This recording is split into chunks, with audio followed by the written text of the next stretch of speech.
এখানে মাননীয় আদালত এখানে কগনিজেন্সে নিয়েছেন 9-এর 3 ধারা, তারপরে নারী শিশু নির্যাতন দমন আইনের 9-এর 3 ধারা, 7 ধারা এবং 30 ধারা, এই 3টা ধারাকে মাননীয় আদালত কগনিজেন্সে নিয়েছেন। এখানে মোট আসামি ছিল 8 জন। এর মধ্যে মোট আসামি ছিল 8 জন। সাইফুর রহমান, শাহ মাহবুবুর রহমান রনি, তারেকুল ইসলাম, অর্জুন লস্কর, আইনুদ্দিন উর্ফে আইনুল, মিসবাউর রহমান রাজন, রবিউল ইসলাম এবং মাহফুজুর রহমান মাসুম, এই 8 জন ছিল মোট আসামি। এর মধ্যে মাননীয় আদালত এখানে 1 নম্বর আসামি সাইফুর রহমানকে 7 এবং 9-এর 3 ধারার অভিযোগ সন্দেহাতীতভাবে প্রমাণিত হয় মৃত্যুদণ্ড দিয়েছে। এর বাইরে 2 নম্বর আসামি রনি, তার বিরুদ্ধে 9-এর 3, 30 এবং 7-এর 1 ধারার অভিযোগ প্রমাণিত হয়েছে।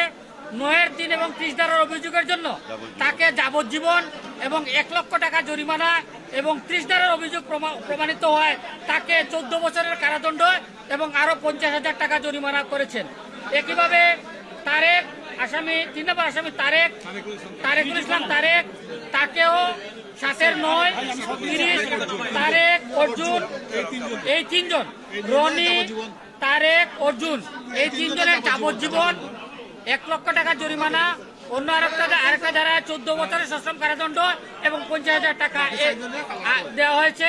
আর বাকি 4 জন আসামি হচ্ছে রাজন, রবিউল, মাসুম এবং আইনুদ্দিন উর্ফে আইনুল, এই 4 জনকে মাননীয় আদালত খালাস দিয়েছে।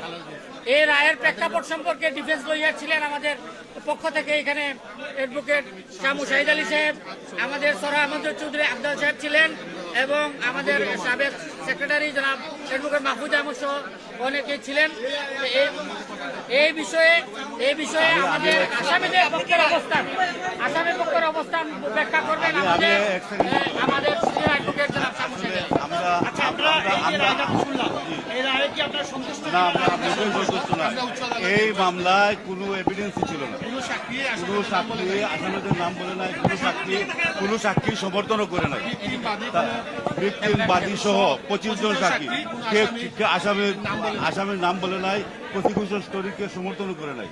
তারপরেও উনি একটা একটা অর্ডার দিচ্ছেন। আমরা সংক্ষুব্ধ, আমরা উচ্চ আদালতে যাব। এই রায়ে আমরা সন্তুষ্ট নয়, আমরা উচ্চ আদালতে যাব। বিনীত শাহ মোহাম্মদ মুশাহিদ আলী। না, এখানে একটা জিনিস, এখানে আমি বলি, এখানে কোনো সাক্ষী এই প্রসিকিউশন সমর্থন করে নাই। কোনো সাক্ষী সমর্থন না করলে কিভাবে টাকা দেবো? সুতরাং আমরা উচ্চ আদালতে